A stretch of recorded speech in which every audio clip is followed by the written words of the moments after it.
and welcome everybody to my Cheyenne Hawk PEN how to autoclave tutorial video. Now, this is a fan request. Somebody in the comments asked me if I could make a video on how I autoclave my machine, and I said for sure. It's not a big deal. I actually do this every fucking day, so why not? You know, and again, huge disclaimer, this is just how I do it. I remember briefly going over it in the manufacturer's, in the recommendations. I do not autoclave the entire machine.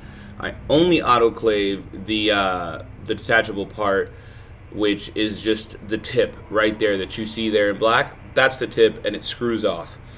Now, as you see my setup here, it's pretty simple. I got a nice little, semi-sterile field, like a dental bib, just put down. And I'm in the piercing room, so it's like super sterile, and that's where the autoclave is. So what I do is I grab a couple of,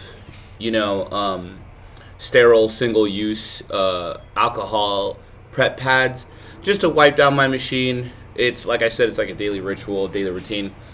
And what I do is I pre-sterilize for piercings. Well, for my piercer, both him and I, we prepare these little Q-tip cork rubber band bags, and then what we do is I use some of them to go ahead and clean my machine. And what I'm doing there is I'm just wiping down the machine, getting the Q-tip, making sure nothing got inside, because from time to time a little ink does get in there. It doesn't bog my machine down or anything like that. I've never had any problem. I've had my machine for a little bit over a year now, and I've never had any problem with this particular machine. So, there you go. So what I do is I give the machine a nice little wipe down, because since it's like a single-use prep pad, it's pretty sterile. I'm not going to use it on anything else except for the machine and the actual detachable part of the machine.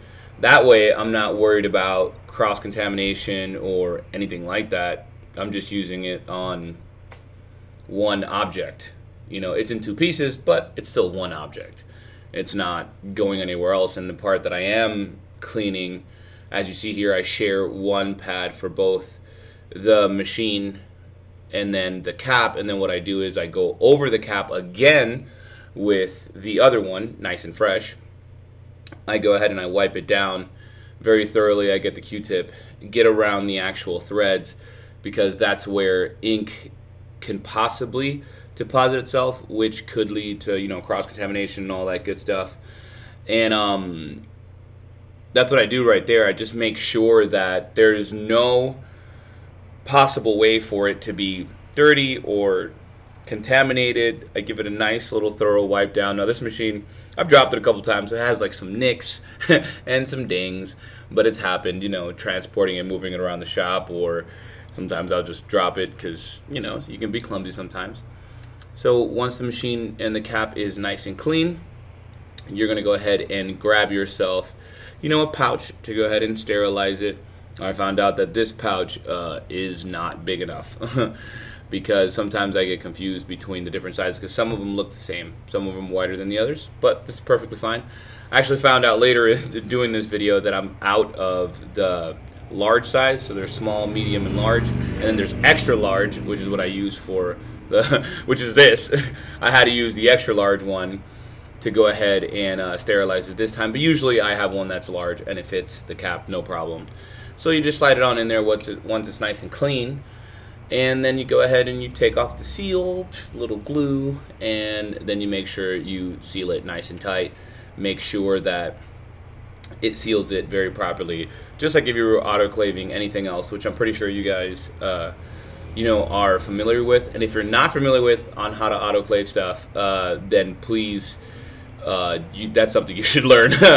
Ask the person at your shop, or someone should show you how to use an autoclave, because every autoclave is different on how to operate it, but pretty much how to put stuff in pouches is pretty universal. So, I'm just cleaning up my jazz, throwing it away. And then I'm going to take this over to the autoclave once it's nice in the bag. Here is my little Richter speed clave. I throw it in the tray, and then once it's nice in that tray, securely, safely, it's not going anywhere, I just go ahead and I put it in. Boom. And once it's in the tray, I go ahead and finagle that bad boy in there nice and gently, because you don't want to be mean to your autoclave. Your autoclave is bae. Go ahead and finesse that bad boy in there. Just make sure it's got a nice pop. Boom. And lock it down. Now, boop, boop, boop, boop, boop, boop, boop. With the magic of movies, I set it for 30 minutes. That's just how long I set it. And once 30 minutes goes by, I go ahead and I pop it open. As you see, the little steam rising. It's nice and clean. There you go. Yeah, that's sexy, baby. Yeah, that's what daddy likes to see. So, it's hot, so be careful. Don't burn yourself. And there you go. You have a nice little sterile cap, not ink cap or screw cap, or the cap of the machine. I don't know what they call it, but there you go, nice and sterile. And then once you're ready, you give it some time to cool off. You just pop it open, and there you go. You have a nice sterile cap. It is hot as balls because that particular cap is made out of metal, so it heats up in the autoclave with no issues. So if this video was helpful in any way, please go ahead and give it a thumbs up. Make sure you leave a nice little comment down below to let me know what you guys thought. Only constructive ones, please. Everyone else, you know the rules if you've been watching me. Suck a bag of dicks. Yay! If not, don't worry about it. But if you did like the video and you did enjoy it and you want to see some more future content, I have some more future stuff coming your way. Hit the subscribe button.